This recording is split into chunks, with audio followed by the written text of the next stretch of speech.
Can you still find a positive gear property? देखो, positive gear property में क्या क्या फैक्टर्स कंसिडर करने होते हैं, कौन सी टाइप की प्रॉपर्टी सुटेबल रहती है और रिस्क फैक्टर क्या हो सकता है, वो सब चीजें मैं बताने वाला हूं आज के इस वीडियो में। बहुत ही यूजफुल होने वाला है, मिथ बस्टिंग भी होने वाला है। तो stay till the end and let me know in the comment below कि if you like this kind of video so I can keep making more and more. ठीक है, तो first of all, in 2025 can you still find a positive gear property in Australia?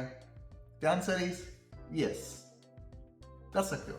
मेरे client ने recently bye किया है western Australia में, 337,000 का purchase था उसका, और उसका रेंटल है 550 per week. That's incredible, isn't it? देखो, तो लोगों को गलतफहमी होती है कि पॉजिटिव गियर प्रॉपर्टी नहीं मिल सकती है। Here is the proof, we still found it. ठीक है, तो हो सकता है, ठीक है, सब कुछ हो सकता है। अभी उसमें आपको देखना है कि कौन कौन सी प्रॉपर्टी होती है वो पॉजिटिव गियर प्रॉपर्टी हो सकती है, उसके लिए सुटेबल है। Not every single property is suitable for positive gear.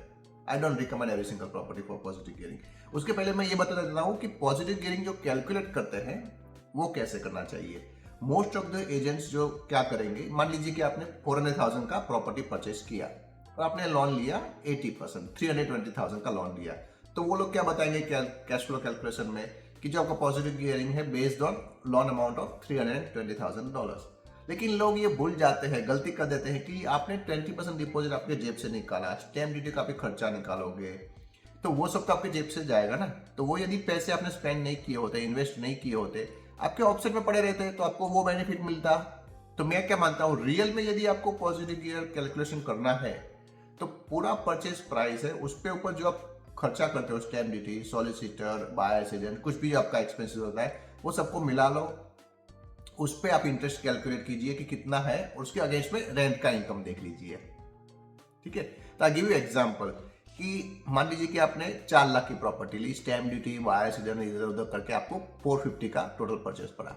इस पे आप 6% का इंटरेस्ट लगाते हो, बैंक में आपने कैलकुलेशन किया उसके हिसाब से। तो यदि आपका रेंट अप्रोक्सीमेटली 8% तक आता है तो आप चांसेस है कि पॉजिटिव गियरिंग हो सकते हो। तो जो भी परचेज प्राइस है उसमें आप रेंट 8% के आसपास का देख लोगे तो वेरी गुड चांसेस कि आपको पॉजिटिव गियर हो जाएगा। ठीक है, अभी कौन सी प्रॉपर्टी आई रिकमेंड या फिर मेरे ख्याल से वो पॉजिटिव गियर जल्दी हो सकती है या फिर हाई चांसेस है? Dual occupancy, duplex, granny flats, student accommodation, NDIS, या फिर जो अभी रिसेंटली नया नया ट्रेंड शुरू हुआ है को लिविंग, उसमें बहुत सारे you can rent out individual rooms. तो ये जब कैटेगरी वाली प्रॉपर्टी होती है वहां पे ज्यादा चांसेस है कि आपको 8%, 9%, 10% तक का भी रेंट हो सकता है। तो very very high chances of having a positive gearing property in this category. ठीक है, रिस्क फैक्टर क्या है, लोग गलती कहां कर देते हैं? ठीक है, आप जो प्रॉपर्टी लेते हो, जो सबब में लेते हो, मोस्ट इंपॉर्टेंट थिंग आपको ये देखना है कि वैकेंसी रेट कितना है। You don't want very high vacancy rate कि चलो जब रेंटर होता है तो पॉजिटिव गियरिंग है, लेकिन जब रेंट खाली रहता है तो you don't find a tenant for months और maybe weeks and weeks, तो जो आपका बेनिफिट होगा वो सब चला जाएगा। तो I don't recommend a property in a very high vacancy rate. आपको वैकेंसी रेट जरूर जरूर देखना है, और नॉट ओनली करंट का वैकेंसी रेट, अभी राइट नाउ का नहीं देखना है, you have to look at the history as well कि भाई उसका ट्रेंड कैसा है, वो भी बहुत जरूरी है। फिर आपको देखना है कि भाई प्रॉपर्टी है जो मेंटेनेंस इतना नहीं होना चाहिए। You don't want a very old property, otherwise क्या होगा, पॉजिटिव गियरिंग है लेकिन एवरी नाउ एंड अगेन आपको मेंटेनेंस में पैसे डालने पड़ेंगे, तो जेब से पैसे चले जाएंगे, तो you don't get anything in your pocket. तो मेंटेनेंस भी देखना बहुत जरूरी है। Some properties if it's relatively new या फिर ब्रांड न्यू, जैसे को लिविंग वाले होते हैं बहुत सारे, या फिर NDIS या फिर ड्यूल ऑक्यूपेंसी, ग्रैनी फ्लैट कुछ होता है, वहां पे if it's new you can still claim a tax depreciation, तो उसमें आपको एडिशनल बेनिफिट हो सकता है। ठीक है, तो ये बहुत सारे रास्ते अलग अलग होते हैं आपको पॉजिटिव गियर करने के लिए। अभी आपको क्या करना है कि लोग बोलेंगे कि प्रियंक तो बातें तो बहुत कर रहा है, लेकिन सही में ऐसा कोई सबब हो सकता है? मैंने बताया ना, मेरे एक क्लाइंट ने लिया 337 का परचेज वेस्टर्न ऑस्ट्रेलिया में, वहां पे वैकेंसी रेट लेस देन 2% है, इनफैक्ट लेस देन 1.5% है।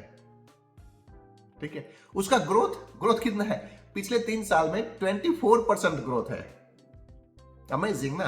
तो देखो, मैं ऑलवेज मानता हूं कि जो कोई भी आप इन्वेस्टमेंट करते हो ना, आपको ओपन माइंडेड, ग्रोथ माइंडेड से देखना होता है कि यार लोग लेते हैं तो कहाँ लेते हैं। ऐसा नहीं सोचना है कि कुछ नहीं मिलता, ये हो ही नहीं सकता, ऐसा क्लोज माइंडेड से नहीं बात करनी है।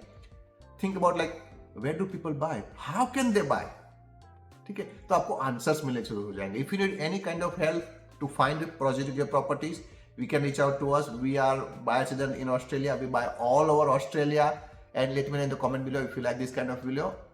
We will make sure we make more of these. Thank you so much for watching this video. See you next time.